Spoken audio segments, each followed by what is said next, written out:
Does anyone still think we went to the moon? I mean, for real. So 51 years ago, we went to the moon, but we can't go back today. I'd go to the moon in a nanosecond. The problem is we don't have the technology to do that anymore. We used to, but we destroyed that technology, and it's a painful process to build it back again. Isn't our technology supposed to be better now? Here's what phones looked like 51 years ago. And here's Richard Nixon talking to someone on the moon using one of those phones. Go ahead, Mr. President. This is Houston out. Hello, Neil and Buzz. I'm talking to you by telephone from the Oval Room at the White House. And this certainly has to be the most historic telephone call ever made. That's right. Richard Nixon used a landline to call the moon. Do you guys believe that was real? But the real question is, why does anyone believe it in the first place? Oh, because you saw it on TV?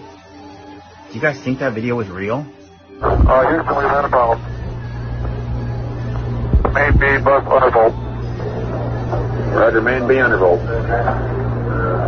Stand by 13, we're looking at it. Okay, right now, Houston, the voltage is looking good. Who filmed the first shot of Neil Armstrong stepping onto the moon? Did they set up a camera crew before he got there? Was the cameraman the first guy to actually walk on the moon? Well, let's talk about this, because this is fascinating. I remember very clearly, I think anybody who was alive at the time does, I remember my parents waking me up, and we went down and we watched you guys land on the moon. No, which you was didn't. No, you didn't. What? Because there wasn't any television. There wasn't anybody taking a picture. You watched animation. So you associated what you saw with... I have very hazy memories. I know. Well, no, what we saw was we all were gathered around the old curved top radio and listened. Talking about, how many feet we were going to the left and right, and then I said, contact light, engine stop. And a few other things, and then Neil said, Houston, Tranquility Base, the Eagle has landed. Man, how about that? That was very exciting. Not a bad line. Yeah. Where are all the stars? Where's the sun? Oh, supposedly they went in the daytime, and that's why you can't see the stars. But yet, there's the Earth. And does anyone believe they flew back in this piece of garbage? 3, 2, 1, ignition. Right away, Houston. Vector good. Ag thought. Look at the gaps in the panels on this thing. Isn't space supposed to be a harsh environment? They went through space in our atmosphere in this thing? Do you guys believe that? And who filmed the shot of them leaving? So the cameraman who was the first guy actually on the moon got left on the moon. That's kind of weak. Oh, and by the way, did you guys know that NASA lost all the tapes and telemetry data from the previous moon missions? Seen anything that indicates the telemetry data is even in existence, and as I said, even if we had it, we don't have the machines to play it back.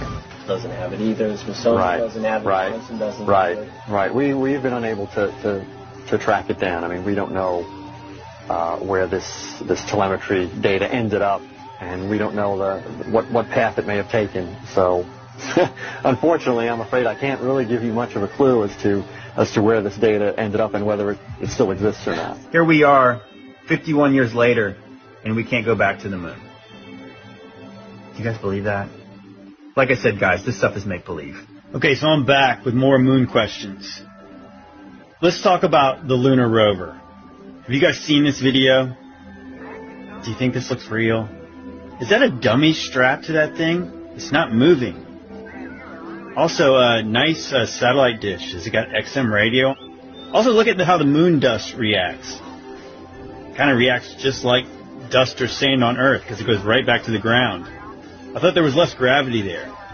Speaking of that, isn't there supposed to be no wind on the moon? Look at the flag waving. Did somebody open the studio door? Yeah, it shouldn't be moving, right? There's supposed to be no air up there. If there's wind. There's obviously wind, because that's what flags do. They wave in the wind.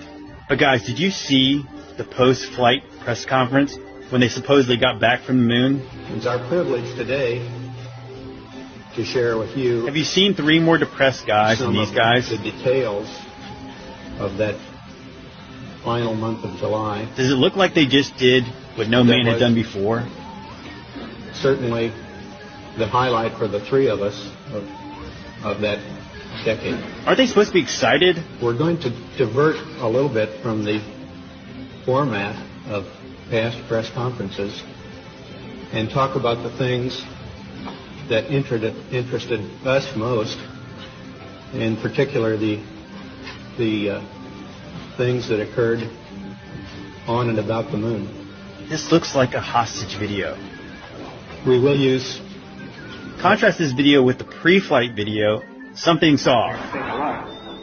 Or maybe we'd go the other. Tell me about your question. Mike? My wife and children have signed a statement that they have no germs and...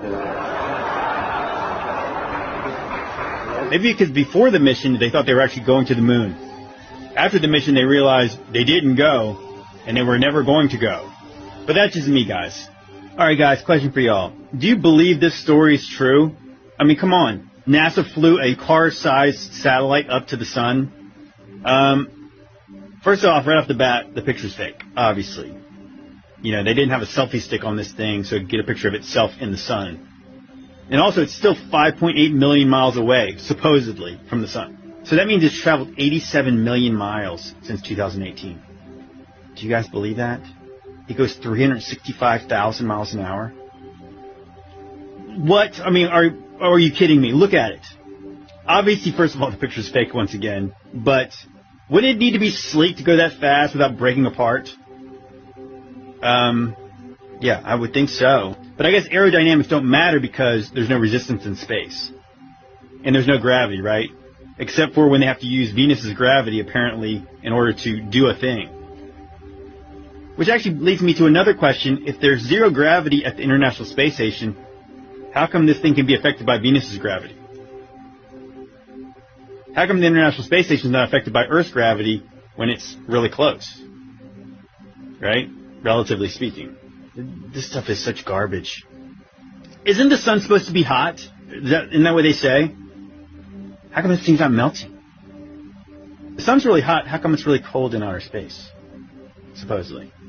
And if the sun is really hot, and the closer you get to it, the hotter it gets, how come when you go to the tops of mountains, there's snow up there? Wouldn't it be hotter up there? And because heat rises too? Just asking. Just asking. And also, how did they get a signal back from this thing when it's 87 million miles away? That's pretty far, right? Do you ever go just a little ways out of the city and all of a sudden all the bars on your phone drop? Like because you're just a little bit away from the cell phone towers? Isn't that strange? And yet they can get a signal 87 million miles away. Which leads me to another question. So supposedly the sun is 93 million miles away. And yet it's the exact same size as the moon, which is really close, relatively speaking. That's weird, right? That they're the exact same size. That's why you can have like an eclipse. Eclipse works. That's a thing, right? It's strange. I think it's strange. Maybe it's not really 93 million miles away. Because how would they know that? Oh, because they know how big it is? Well, how do they know how big it is? Because they know how far away it is? How do they know how far away it is? Because they know how big it is? How did they know either of those two things without knowing one of them first off? This is make-believe.